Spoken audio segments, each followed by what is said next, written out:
All right, we are live. Welcome to Facebook and YouTube. What's going on, everybody? Good morning, good afternoon, depending upon where you are. I'm excited. We have another marketing stream today. Got 10 more questions I want to try to knock out. So if you're watching on Facebook, if you're watching on YouTube, go ahead and just say hi in the comments. Let me know you're here. And by the way, if you have questions, go ahead and drop those questions in, and I'll try to reserve time at the end of our hour to try to answer any questions that we didn't cover with the questions that I have already preloaded right here. So say hi in the comments if you would, please, if you're watching.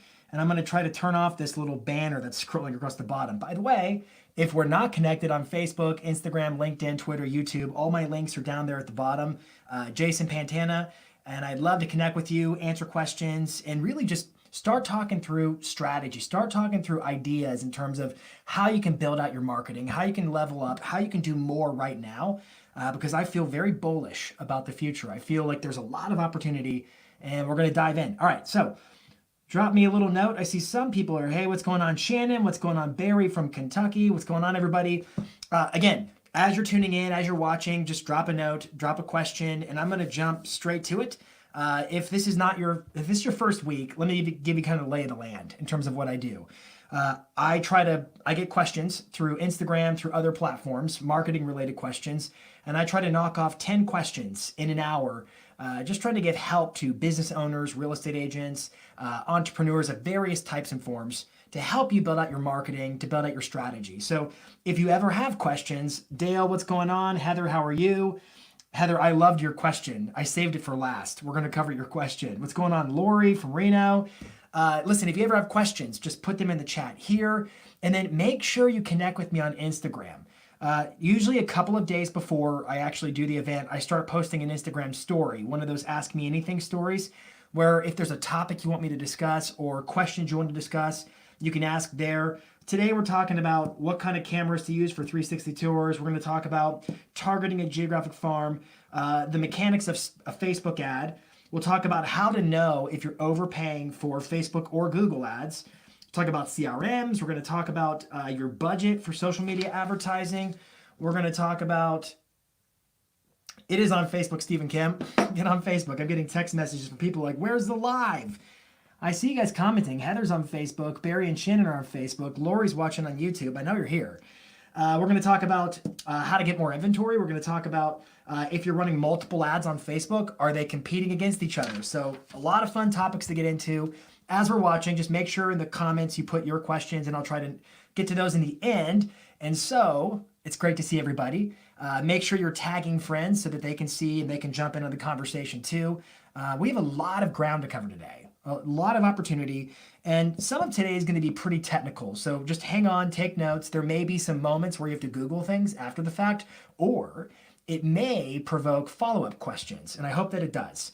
So without further ado, let's jump in. Our first question is courtesy of Marco Mello Remax, who asked, 8K 360-degree cameras for live streaming, the next best thing for virtual showings?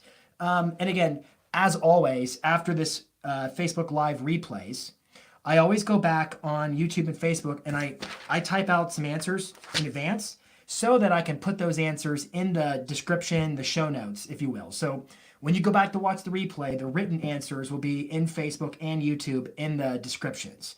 All right, so the question is, 8K cameras. Some of you are like, I just thought we got to 4K, right?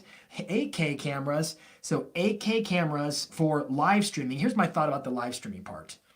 In our dreams, right? If you ever Google search, hey, what's my internet speed need to be if I want to even stream at 1080p?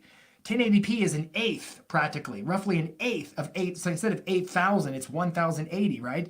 So to even stream at 1080p requires a pretty serious internet signal for both upload and download, ping and jitter, and all that kind of fun stuff.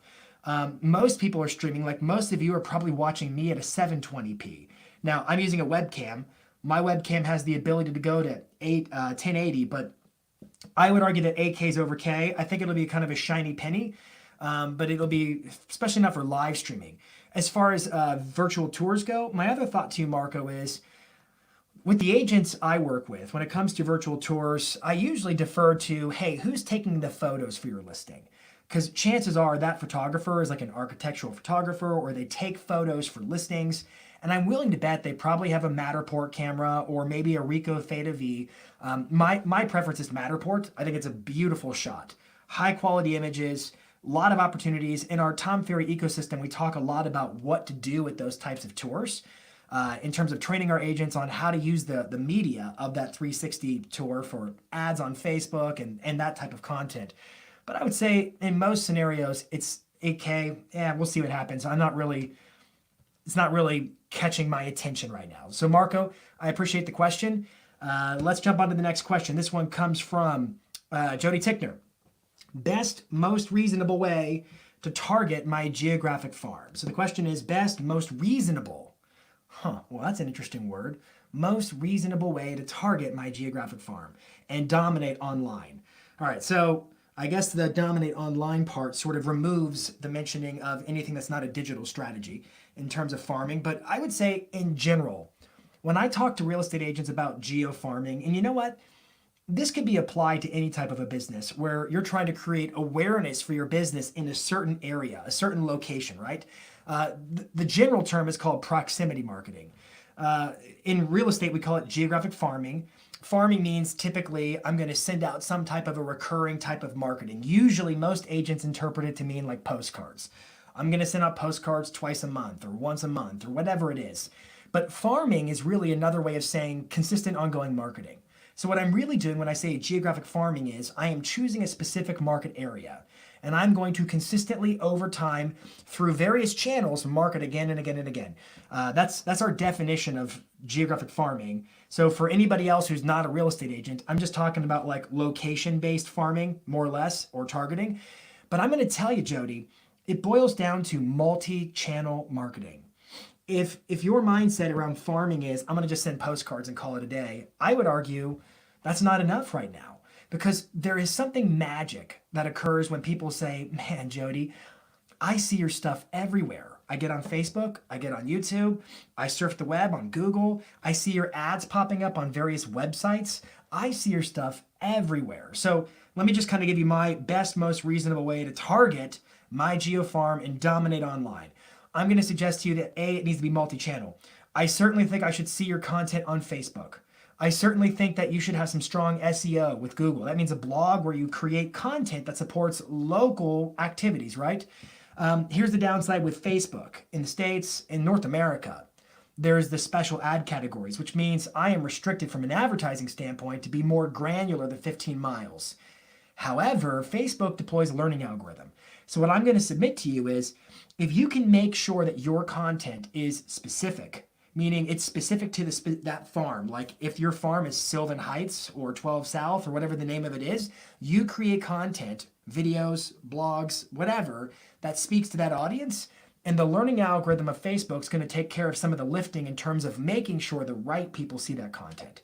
So I guess what I'm saying is just because of the special ad category doesn't mean I wouldn't use Facebook as a bread and butter space to make sure I'm marketing. Facebook groups are also a space where you can be involved. It could be next door, right? One thing you should definitely look at, this is very reasonable, is the Google Display Network. The Google Display Network, if you're unfamiliar with it, is those little banner ads that when you're surfing the web, they're long and skinny, they're tall and skinny, they're square, sometimes they're videos, sometimes they slide onto the screen, sometimes they pop up, right? Those are actually powered by Google. It's called the Google Display Network, which is a web of like 2 million websites that have a lot of traffic. And those websites permit Google to run ads in certain spaces on those websites in exchange for part of the money. So Google pays the money for that ad space, right? And you pay Google to run your ads on specific websites targeting certain types of people or targeting options or whatever. If you go to ads.google.com, Jody, I would tell you to mess around inside of what they call their display ads because they are cheap and they are effective in terms of putting your face everywhere, being everywhere online. So those are some answers that I would look at there. Best, most reasonable way to target online. A, you need to be multi-channel, right? Don't do just one thing, do many things. I would certainly tell you can't ignore Facebook, you can't ignore Instagram.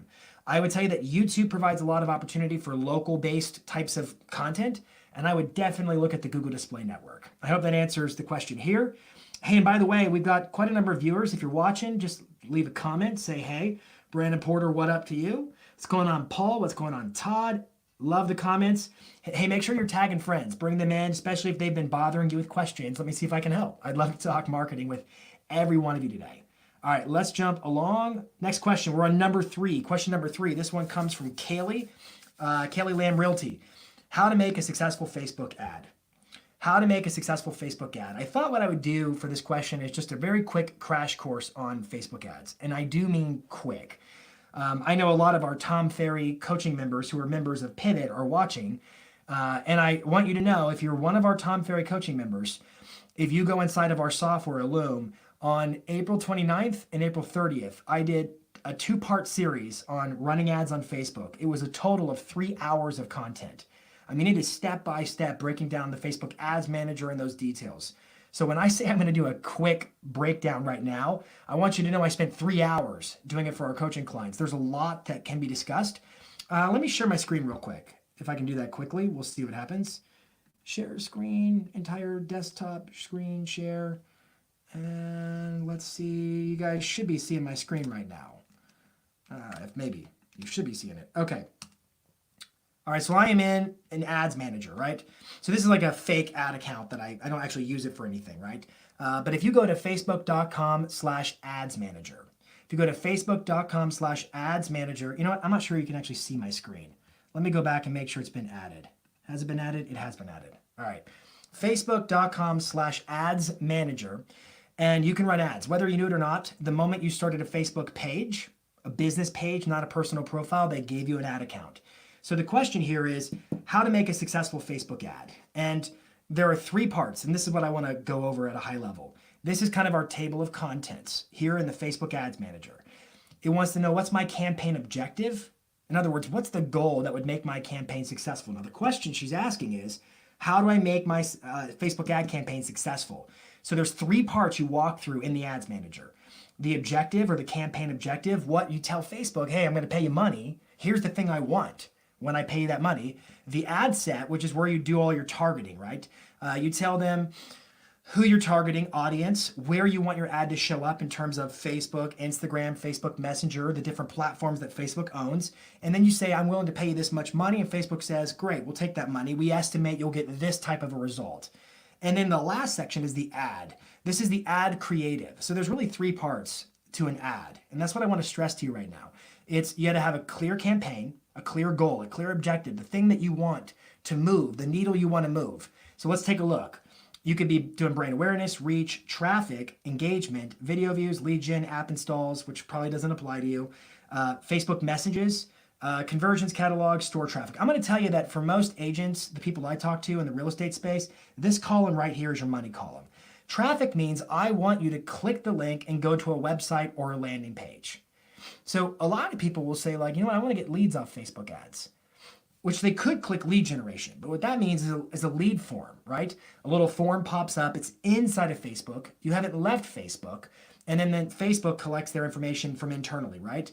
So some people might say, they might have the intent of driving people to a landing page and they say, I want leads, but you're actually confusing the issue, right? Because what you're really saying is, Facebook, your job is to get people to the landing page. Landing page, your job is to get people to fill out the form, right? So the first thing to stress is really get clear with this ad. And frankly, a Facebook ad is really nothing more than a post, a Facebook post with money and targeting behind it. That's it. So you have to ask yourself the question of what is the inherent purpose of this post? What do I want it to do? I want people to click a link. I want engagement perhaps. Like I want them to, I don't know, like the post, like my page, that type of a thing. I want them to watch a video, which obviously it would need to be a video. I want them to fill out a lead form. I want them to send me a message. The first part is get clear on your campaign objective. Second part is over here in the ad set. And I'm not going to go through all the details. I want to kind of stay high level with you. But in the ad set level, get clear on who's going to see the ad. Who am I targeting? Where am I targeting? Is it a remarketing group? Like I'm going to upload my own database? Or am I going to target like a geographic area? Am I going to look at certain interests like they're surfing the web and looking at Zillow or Realtor.com or those types of sites that might suggest they have some intent in buying or selling real estate? Who am I targeting? And then last here it says, well, placements. So there's three things here I want you to see. And we're literally just going to stay in the table of contents, Kaylee, just to keep it clean and simple. Audience is, who am I targeting? Placements means where might my ad show up? 99% of the time, you're going to leave it on automatic. And what that means is you're giving Facebook the permission and the right to decide where to show your ad, whether it's Instagram, Facebook, Messenger, in the news feed, in the marketplace. You let Facebook decide. However, you could edit this. So like, for example, if I wanted to run just an Instagram story ad, I would actually go in here and I would turn off every placement except Instagram story ads. And then budget and schedule. What am I going to pay? Right? So you got to get that set up. And then the last section here is the ad itself. That means the post. This is the creative. And it boils down to the media. Is it a photo? Is it a video? What is your copy? What's the text? What are the headlines?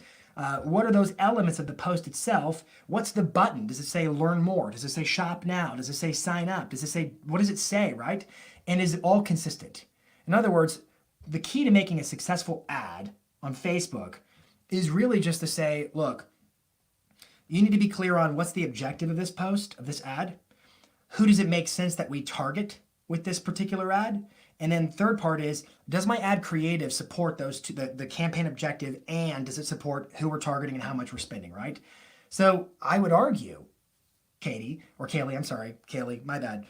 I would argue that knowing how the ads manager works and understanding the basic concept of how Facebook's going to show your ad to people and how it works is going to be one of the keys to running a great ad on Facebook. I hope that helps. Let's go check the comments. I got some stuff here in the comments. What's up, Zach? I was wondering where you were, man. Week 4, you're here. Good questions. We'll look at that later. Okay, let's look at these questions. Great. Andrew, I see your comment. I'll cover that at the end. That one's tricky, so stay put, okay?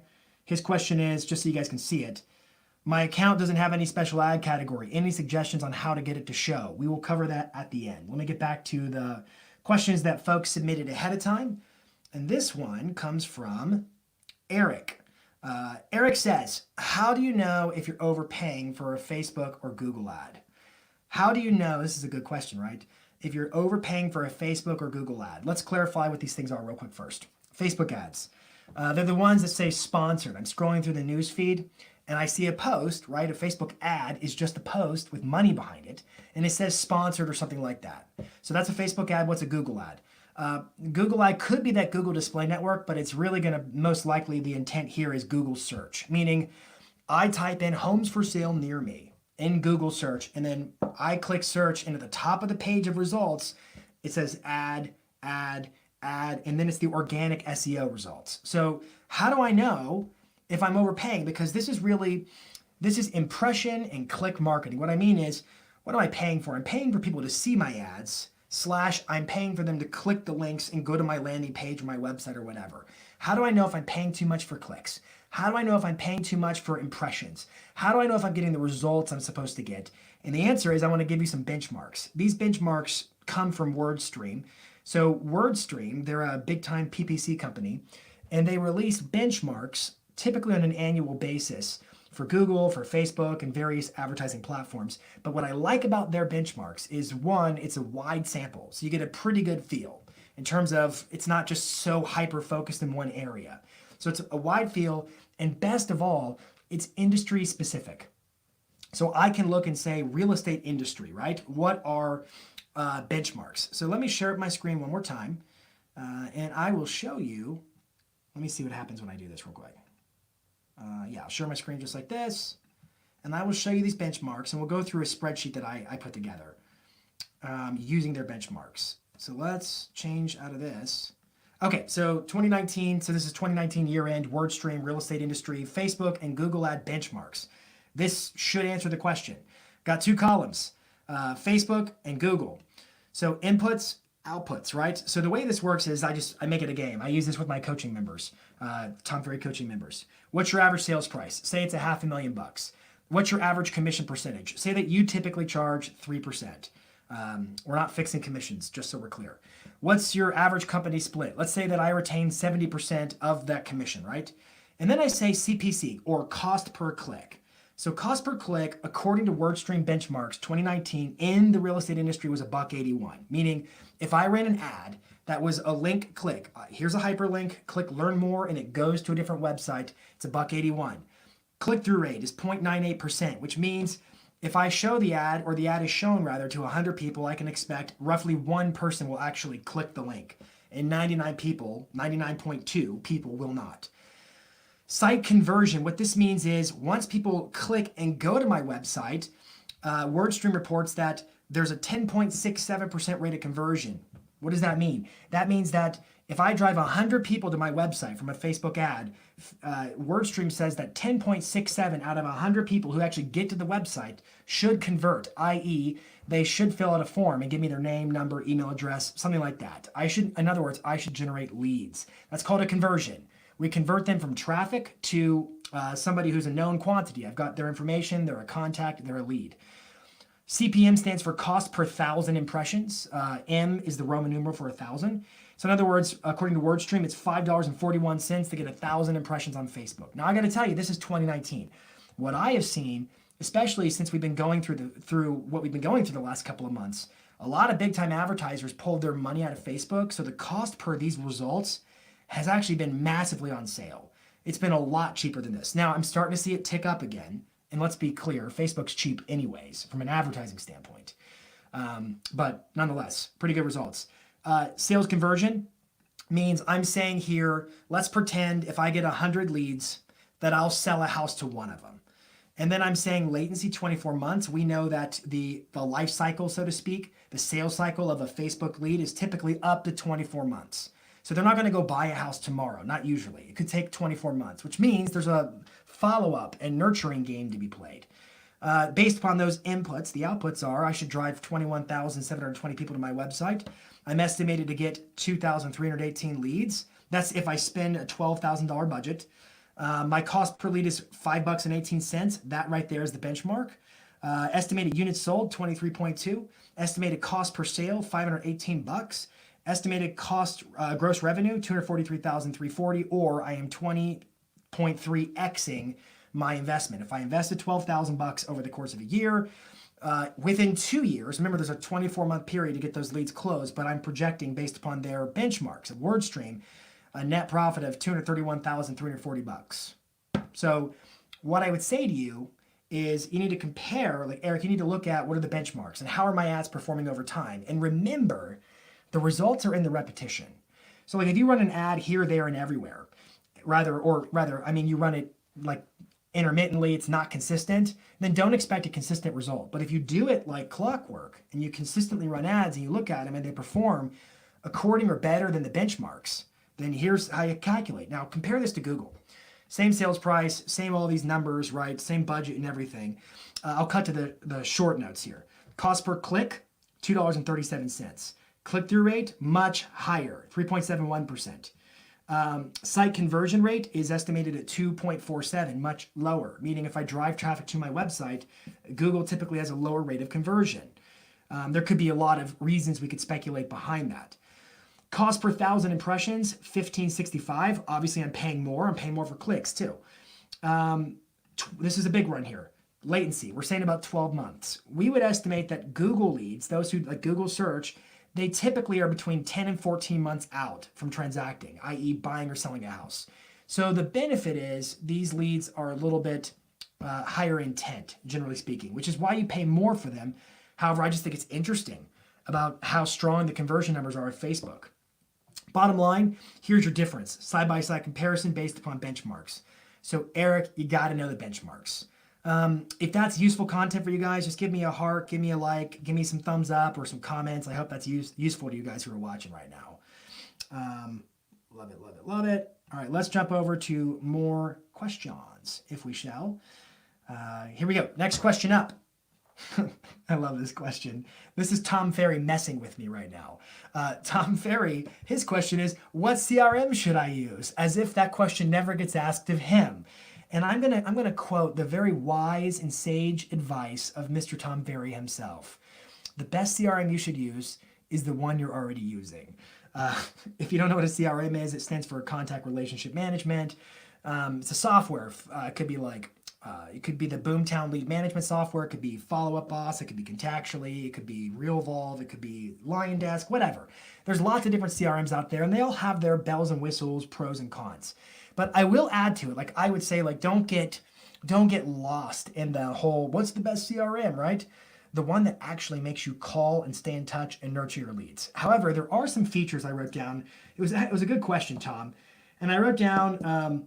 I would add to that in terms of what should I use or consider. I wrote down synchronization, APIs, integrations and partnerships. They're more important than ever before right now. I also said, how does it connect with my website leads? What about Facebook leads?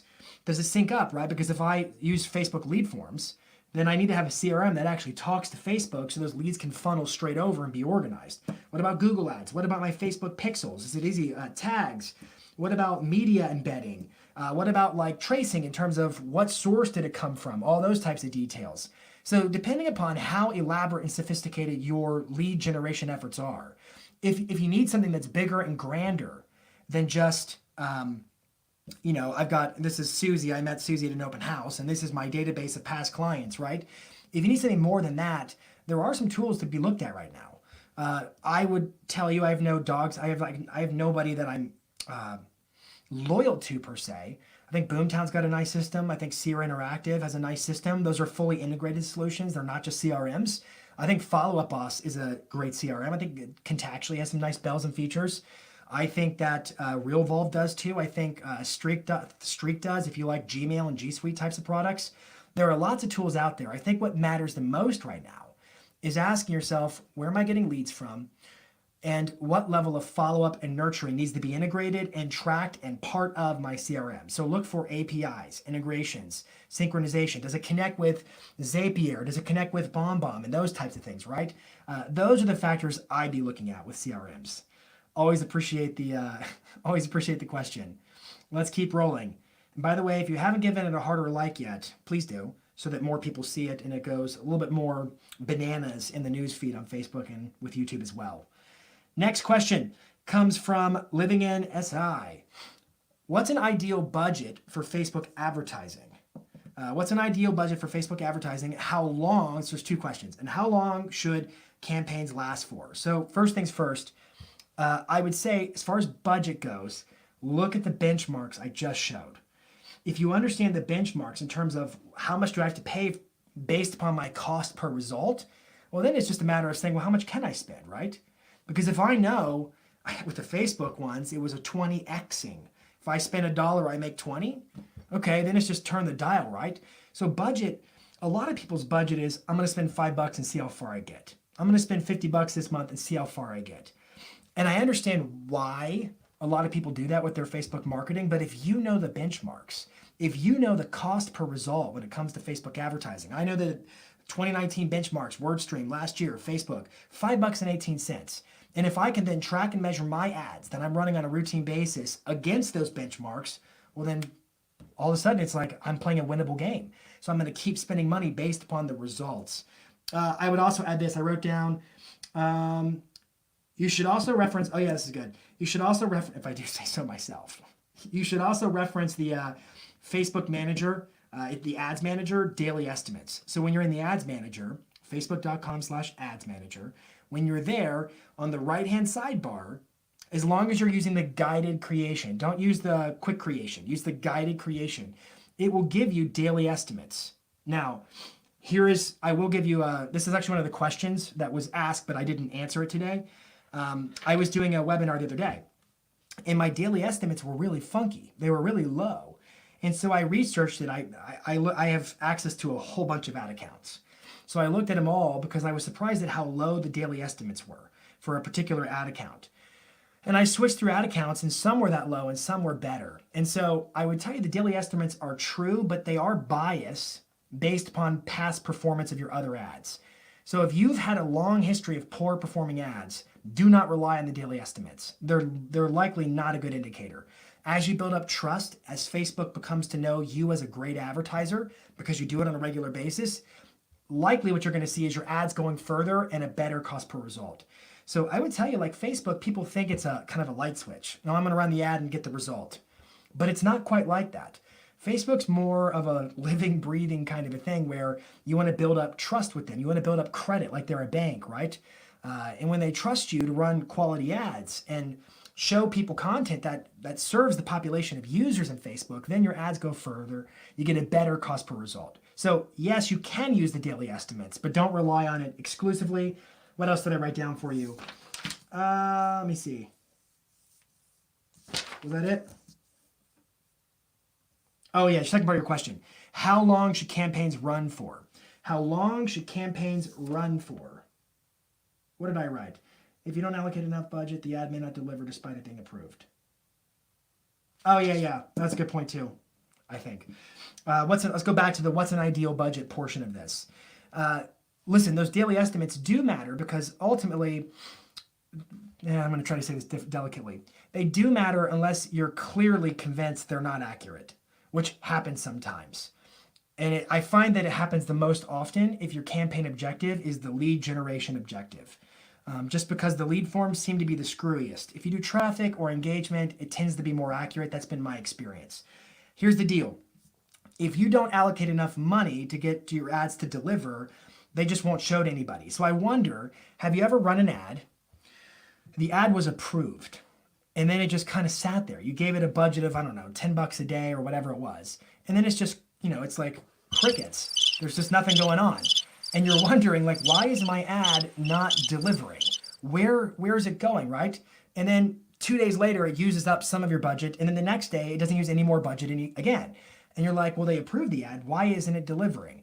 And usually it's one of two reasons.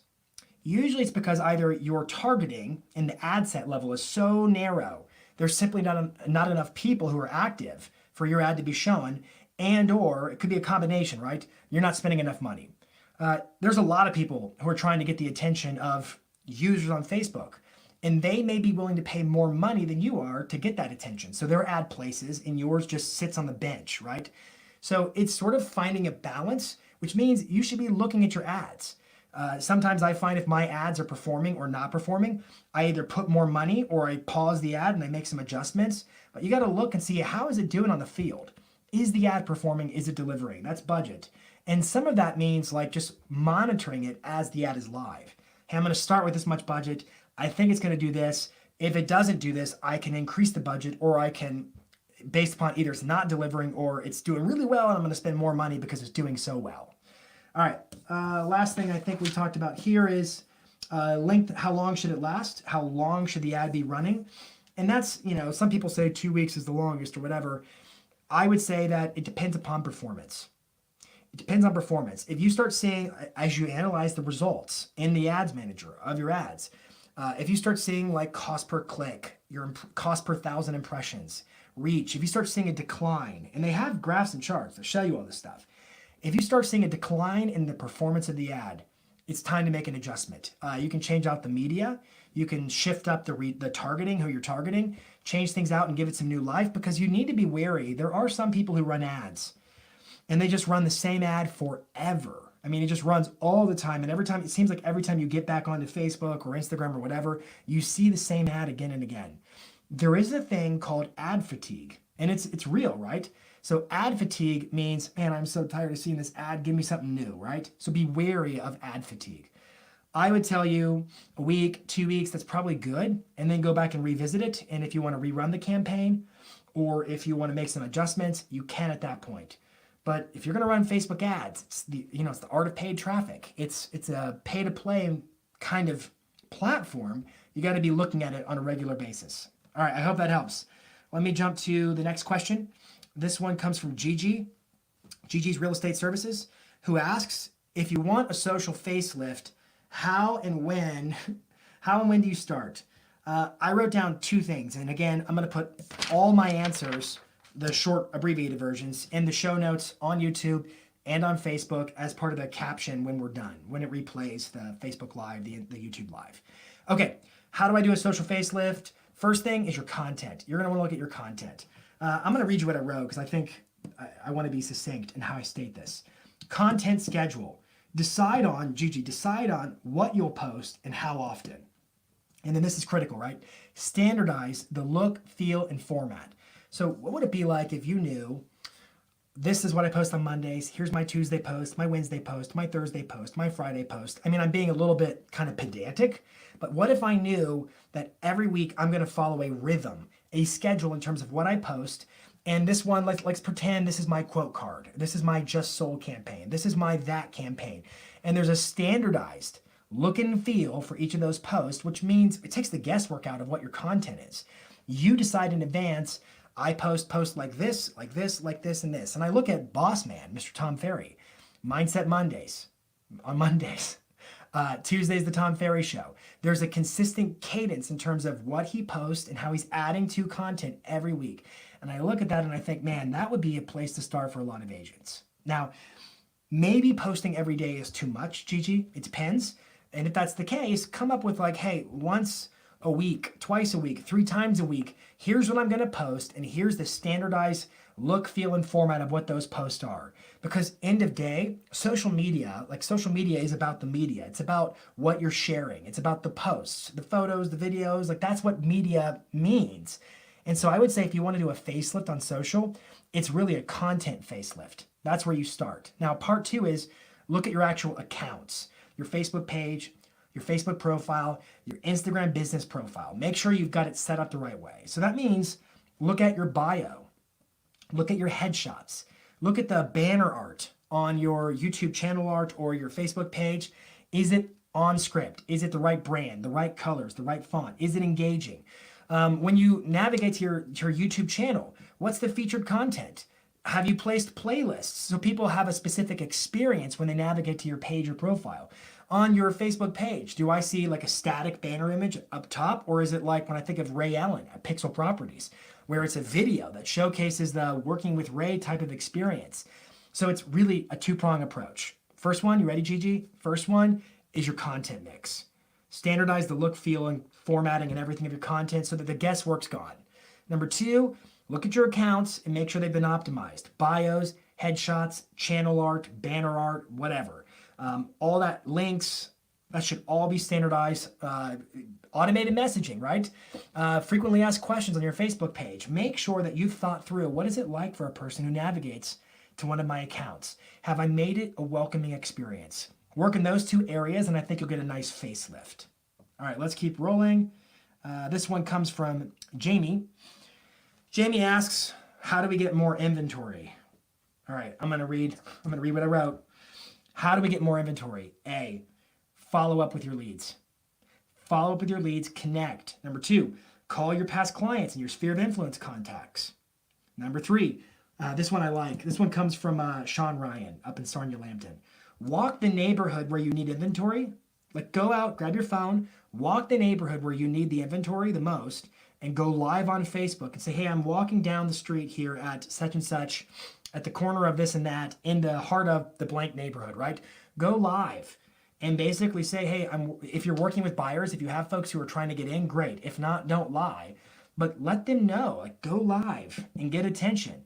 Hey, make sure they tag a friend or a neighbor who may be thinking about selling or might be interested in just knowing what their home may be worth so they can make an informed choice. That's an idea. You should consider running ads on Facebook, YouTube, Instagram, those YouTube pre-roll ads. They're called in-stream YouTube ads. That's a space I'd be looking right now. And in my trick there, like if you haven't seen those are the ones where you have 5 seconds and then you can skip the ad. They're on YouTube, and after 5 seconds, they're called skippable in-stream ads. You can skip the ad. But I would say, like, let's pretend, for instance, the neighborhood where you want more listings is 12 South. So you can target people on YouTube based upon their location. So I could target homeowners inside of my area, my farm. And let's just pretend that my farm, my market area is 12 South, which is a hot neighborhood here in Nashville. So presumably I could run a YouTube in-stream ad where I target people who are homeowners in that area. And in the first 5 seconds, I've got to hook them. The best way to do that is kind of a pattern interrupt. So I'm going to say, hey, 12 South homeowners, or something like, I'm going to call them out. So they're like, are you talking to me? And that's going to catch their attention to keep watching. And then I make the appeal. Click the link, go here if you know anybody, yada, yada, yada. We're trying to make sure values keep going up. We're trying to provide buyers opportunities to be able to buy in that marketplace. That's an idea. But here's the truth, Jamie. I feel like there's a lot of misinformation right now in the marketplace. A lot of buyers, a lot of sellers who think one thing, but reality is another thing. And my question is whether it's through video, through emails, through posts on social, even postcards and newsletters, right? Are you making a concerted effort to make sure you're controlling the narrative and getting the truth about the marketplace out? Because my belief is, it's supply and demand economics, right? If sellers, they're the ones who supply our inventory, if homeowners know the facts about the marketplace, then they're in a position to make informed choices. But if they're being misguided by what's going on or what they're hearing on channels that aren't reliable, news, whatever it might be, then man, they're going to be making choices based upon the wrong information. We don't want that. So I would say, how do I get more inventory? By telling the truth. Make sure people know where the opportunities exist in the marketplace, buyers, sellers, and so forth, so that they can make an informed choice about, you know what, maybe now is a good time to sell. Maybe now is a smart time to buy. But if they don't know the facts, if they don't have the right information, they're not in a position to be able to succeed or make those kinds of intelligent choices. So that's my advice, Jamie. I hope that helps. I would do like a market update email once a week, and I would do a video update, market update on social, and then get it out there. All right, let's keep going. I got a couple more, and then we'll go through the chats in the comments and see what other questions have kind of come up over time. This one comes from Real Estate by Monica. Hello, Real Estate by Monica. Thank you for your question. Asking, what works better, Facebook or Instagram ads? What works better? And the answer is yes, which I'm being kind of provocative with my answer. Yes. So let's go back to the drawing board. Who owns, Monica? Who owns Instagram? And the answer is Facebook owns Instagram, right? And so the beauty is, if you're running ads, let me actually go back a step further. Where do I run ads for Instagram? Well, I've got 2 choices, right? If I have an Instagram business profile and I'm inside the app on my phone, right? I should see a blue button that says promote. So a promote button on Instagram is sort of the equivalent of the boost button on Facebook. It's the light version of running ads. Very light indeed. And in the special ad category, when you have to select that inside of Instagram, it's really, it's limited. So where do I technically run ads? I technically go to my Facebook ads manager once again, and I run my ads even for Instagram from the Facebook ads manager. And there's a section, which I'll put it up on the screen, I don't need to. I did it before. I mentioned that word placements. It's in the ad set level, which is there's 3 stages of an ad. There's the campaign level where I tell them what's my objective, what's my goal. There's the ad set level where I say, target these people in these areas. I want to spend this much money.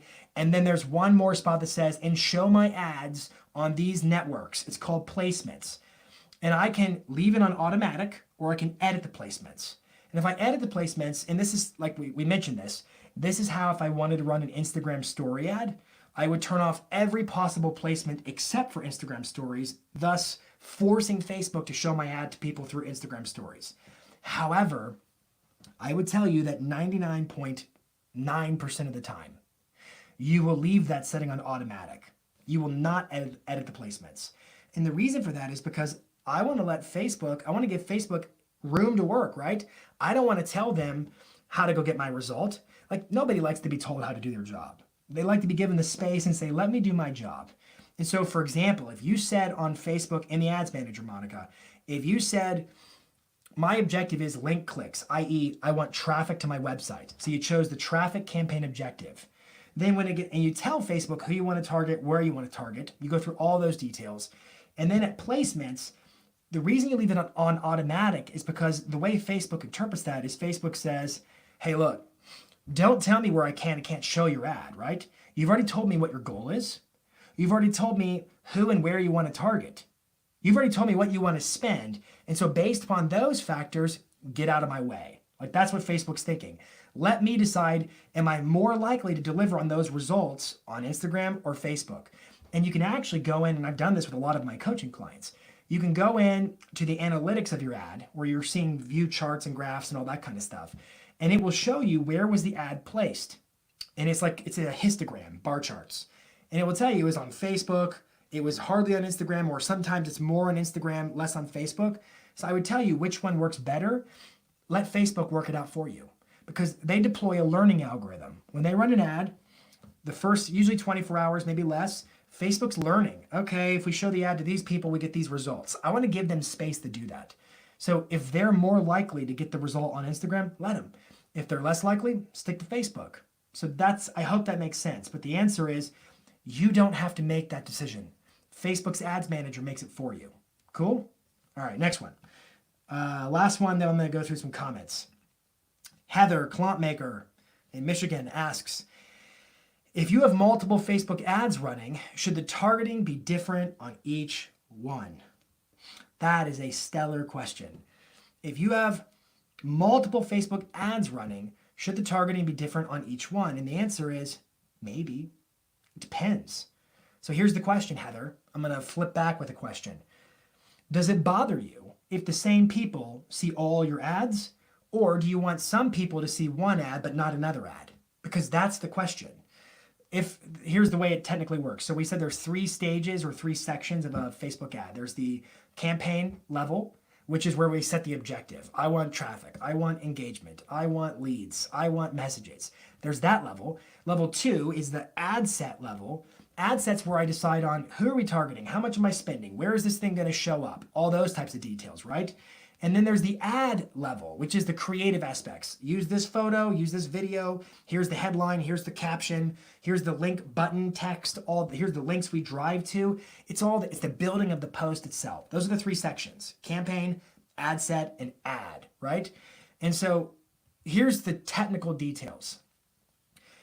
If you have one campaign, so think of like one campaign with multiple ad sets, those ad sets do run the risk of competing with each other.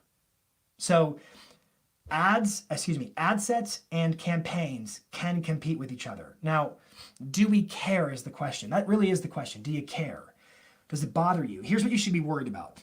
A, ad fatigue. If I've got too many ads running to the same people and they keep seeing my stuff, I have to make a decision. Is that okay? Is that good for my brand? Or am I getting people to be angry with me? Am I overdoing it, right? So ad fatigue is one thing to consider.